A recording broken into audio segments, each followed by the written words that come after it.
Pergunta de hoje: o pacto da graça aconteceu sempre da mesma forma? O Senhor aplicou sempre da mesma forma o pacto da graça? É disso que a gente vai tratar hoje. Quanto tempo eu ouvi?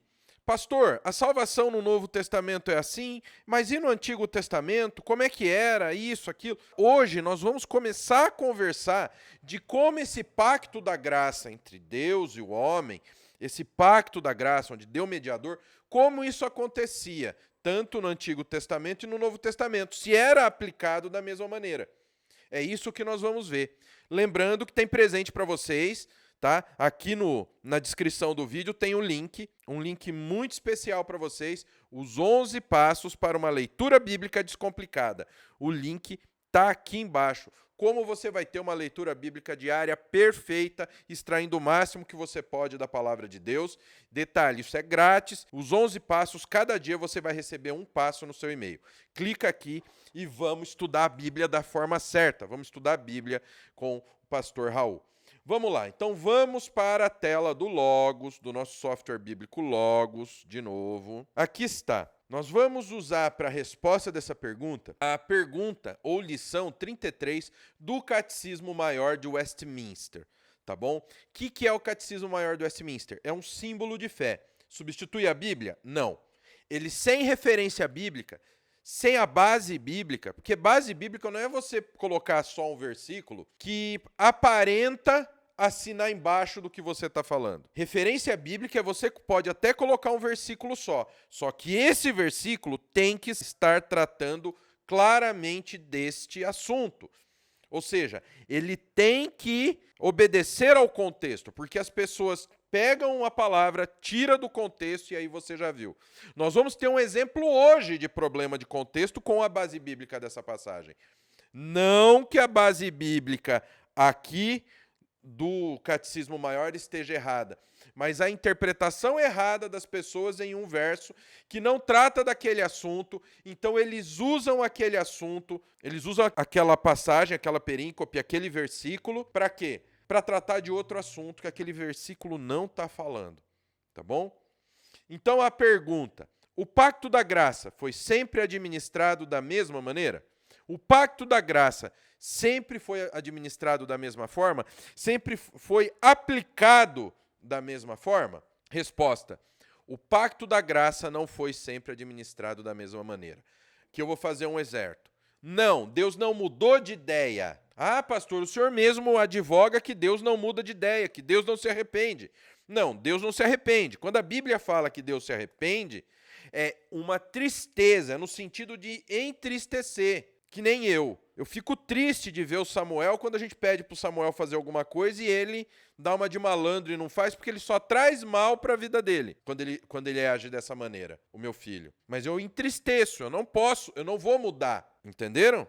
Então, com Deus é assim mesmo, ele tem um plano pronto. Então, o fato de, no Antigo Testamento, o pacto da graça funcionar de uma maneira, ser aplicado de uma maneira no Antigo Testamento, e no Novo Testamento ser aplicado de uma maneira diferente, isso é uma coisa que não mostra arrependimento de Deus ou que Deus estava fazendo da forma correta.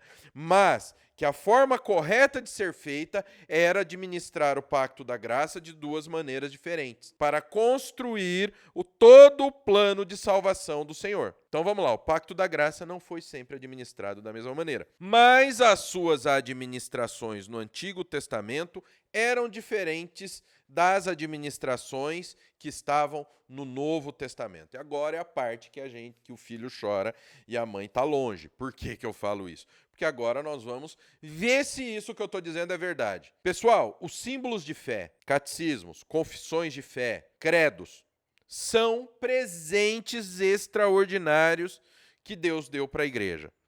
Agora, sem a base, sem a assinatura embaixo da nossa única regra de fé e prática, da única palavra de Deus que é a Bíblia, eles são apenas nada. Nossa, pastor, firme o que o senhor está falando.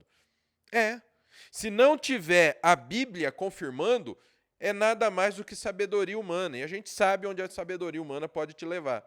Por que eu digo isso? Porque nós temos catecismos aí fora que querem ser colocados como regra para você, só que eles não são embasados na única, total e completa palavra de Deus. A única, total e completa palavra de Deus. Não é o magistério, a única completa não é a tradição, a única e completa não é a ciência, a única e completa palavra de Deus está entre Gênesis e Apocalipse. São os livros canônicos da Bíblia. Ponto. Não é aquilo que aquela irmã, muitas vezes muito bem intencionada, vem pregar para você. Então vamos lá, vamos para a base bíblica. 2 Coríntios 3, 6 e 9, nós vamos estudar aqui. O qual nos habilitou para sermos ministros de uma nova aliança. Olha o novo pacto aqui. Jeremias 31, 34 é a referência cruzada que a Almeida Revista Atualizada nos dá. Agora vem, o que é essa nova aliança, pessoal? Ó, essa nova aliança. Agora a gente vê uma diferença. Não da letra, mas do espírito. Vamos mudar a cor aqui de novo. Não da letra, mas de quem? Do espírito. Vamos pôr o verdinho aqui. Ah lá, ó. O qual nos habilitou para sermos ministros de uma nova aliança. Não da letra, mas do espírito. Não da letra, que representa o quê? Representa o Antigo Testamento. Representa a antiga aliança. O Antigo Testamento tinha suas regras. Estávamos debaixo do quê? Debaixo da lei. Hoje estamos debaixo da graça. Olha aqui a diferença. Então, não da letra, que representa o Antigo Testamento, a lei, mas do Espírito, que representa a graça, o Novo Testamento, a graça de Deus. Estão entendendo? Aí vem embaixo, porque a letra mata, a palavra do Antigo Testamento, a lei, ela mata. Por que está dizendo que ela mata? Porque a lei, ela não veio para salvar. A lei, ela veio como um aio para tomar conta e mostrar como o homem é pecador, como o homem é imperfeito. Mas o Espírito vivifica. E aí o Espírito, aí Cristo, aí a graça, que é onde nós estamos hoje, ela faz o quê? Nos salva imerecidamente. Nos salva pela soberana vontade do Deus que nos criou. Daquele que é soberano, daquele que pode todas as coisas. Então, por isso que a letra mata e o Espírito vivifica. Aí a gente tem um erro de contexto que as pessoas cometem, porque falam que essa passagem, que ela trata da teologia e do Espírito, a orelhada. Nossa, pastor, é a ação do Espírito Santo. Não, é a orelhada mesmo, porque dizem que a teologia mata, mas que o Espírito, que é a interpretação que der na telha da pessoa, vivifica. Como que a letra vai ser a teologia? Porque se não for a teologia, nem a Bíblia em português nós temos. Vocês sabiam que sem a teologia, por quê? Nós temos história bíblica, geografia bíblica, nós temos grego, hebraico, crítica textual, manuscritologia. Ou vocês acham que você pode pegar qualquer manuscrito dito antigo e falar que ele é confiável? Aí o que estão fazendo com o texto crítico? Um texto cheio de rasura, cheio de problema, pegam uma coisa só por ser antiga e fala que é o melhor. Tudo isso que eu citei para vocês é teologia. Então não tem nada a ver uma coisa com a outra. Vocês percebem? O erro grotesco que estão se cometendo aqui? Continua. E se o ministério da morte, gravado com letras em pedras, se revestiu de glória a ponto de os filhos de Israel não poderem fitar a face de Moisés por causa da glória do seu rosto, ainda que desvanecente, como não será de maior glória o ministério do Espírito?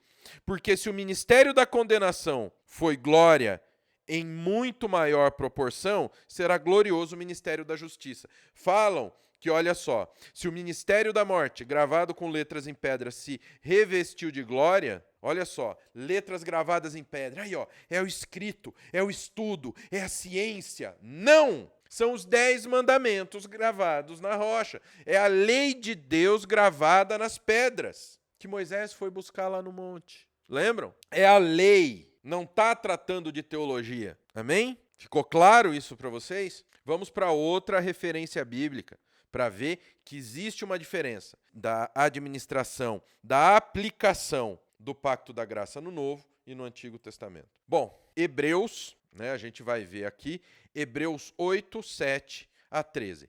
Porque se aquela primeira aliança tivesse sido sem defeito, de maneira alguma estaria sendo buscado lugar para uma segunda. E, de fato, repreendendo-os diz: Eis aí vem dias, diz o Senhor, e firmarei uma nova aliança com a casa de Israel e com a casa de Judá, não segundo a aliança que fiz com seus pais no dia em que os tomei pela mão, para os conduzir até fora da terra do Egito, pois eles não continuaram na minha aliança, e eu não atentei para eles, diz o Senhor.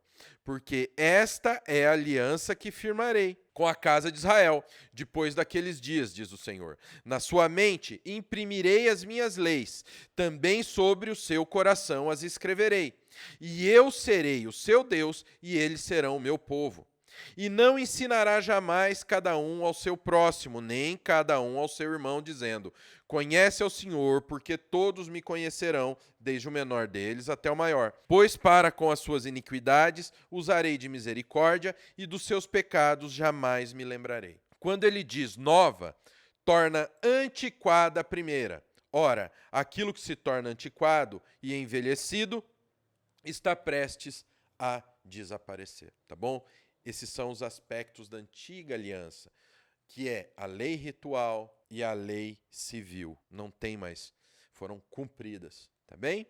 Então é isso aí que a gente viu. No próximo vídeo, na próxima lição, nós vamos ver como foi aplicado o pacto da graça no Antigo Testamento, tá bem? Esse foi mais um episódio dos Símbolos de Fé aqui no Nascido de Novo. Espero que vocês tenham gostado. Continuamos aprendendo sobre o novo pacto, entendeu? O novo e o antigo pacto. A gente vai aprender todas as doutrinas cristãs, analisando sempre sob a ótica dos catecismos bíblicos, tá? Catecismos bíblicos, não catecismo que dá na telha de marmanjo por aí, tá bom? Então entendam isso. E outra, se você quer aprender, como a gente viu aqui o quê? Que a letra mata, mas o espírito vivifica, não é? E as pessoas erram nisso. Então, como saber se você está interpretando a Bíblia corretamente? Entendendo o contexto, entendendo onde aplicar o contexto histórico, entendendo cada personagem. Por que Jesus agiu de determinada maneira? Por que Jesus cuspiu na lama e esfregou no olho do cego? Sabe por que ele fez isso? Porque existia uma lei que você não poderia fazer massa. Misturar água com um pó, você faria uma massa que seria como cimento. Então é como se você estivesse construindo alguma coisa. Olha que absurdo. Engraçado é que colocar água no cereal para dar para os animais comerem, eles não brigavam de fazer isso no dia do sábado. Agora, se você misturasse qualquer pó com água, você estaria fazendo argamassa. Então você estaria violando o sábado. Olha só a hipocrisia. Então quer dizer que manter teu rebanho gordo não tem problema no sábado. Agora você pegar e reparar um dano, um vazamento, reparar alguma coisa na sua casa, você estaria violando o sábado. E Jesus mostrou que é a hipocrisia do povo. Como você vai entender isso? Conhecendo a cultura judaica, conhecendo a história daquela época, conhecendo o porquê das coisas. E você vai conhecer isso através do quê? Da hermenêutica, fazendo uma exegese correta, estudando a Bíblia nas línguas originais. Você não gostaria de ler o Antigo Testamento direto no hebraico? Você não gostaria de pegar a Bíblia em hebraico e você traduzir, você chegar àquela períncope, chegar naquela conclusão? Então, fazendo o curso Bacharel Livre em Teologia do Nascido de Novo, você consegue. Exatamente. E ninguém nunca mais vai te enganar usando a Bíblia. Vem estudar com a gente, o link está aqui na descrição. Valor especial para você. Olha, só para quem está nesse vídeo, quem está assistindo os vídeos do Nascido de Novo, você tem 10% de desconto no Bacharel Livre em Teologia, tá bem? Então, que o Pai, o Filho e o Espírito Santo de Deus abençoe a vida de vocês. Amo demais cada um de vocês que está assistindo a gente. Deus abençoe e até a próxima.